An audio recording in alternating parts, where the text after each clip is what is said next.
अब होने वाले हैं अरमान अभीरा एक, यानी कि अब हमें क्या अभिमान एक साथ देखने को मिलने वाले हैं या फिर नहीं।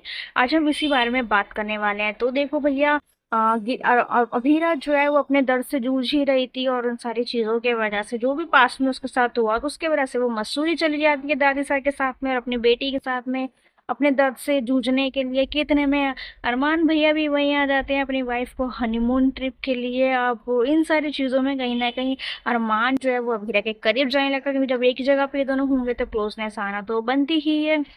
और इसकी काफ़ी ज़्यादा वजह ये भी थी कि अरमान के दिल में अभीरा ही है, और मायरा की वजह से भी वो अभीरा के क्लोज होने के बार बार जाता ही रहता है।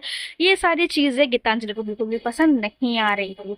इन सारी चीज़ों की वजह से वो अभीरा से तो नफरत करने ही लगी थी, लेकिन अभीरा के साथ साथ वो मायरा से भी नफरत करने ही लगती है।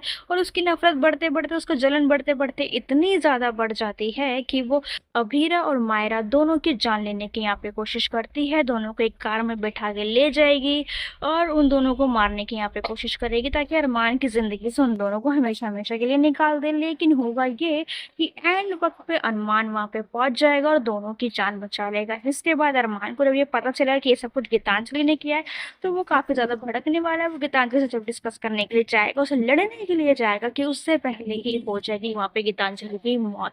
अब ये सारा चीजें हो गया, ड्रामा हो गया, खत्म हो गई। गीतांजलि की एग्जिट यहाँ पे हो चुकी है कंफर्म। मेरी ये सारी बातें मैंने आपको पहले ही बता दी थी।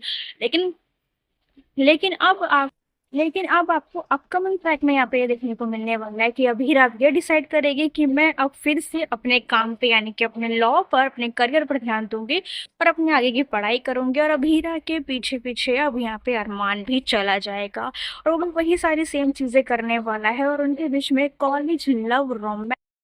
कॉलेज लव रोमांस आपको यहाँ पे देखने को मिलने वाला है। बिल्कुल सैयारा फिल्म की तरह स्टाइल वगैरह दिखाया जाएगा। और हो सकता है इन सारी चीज़ों की वजह से, वो कॉलेज रोमांस की वजह से अभिमान जो है वो फिर से करीब आ जाए, और वही सारी नोक झोंक क्यूटनेस यहाँ पे देखने को मिलने वाली है।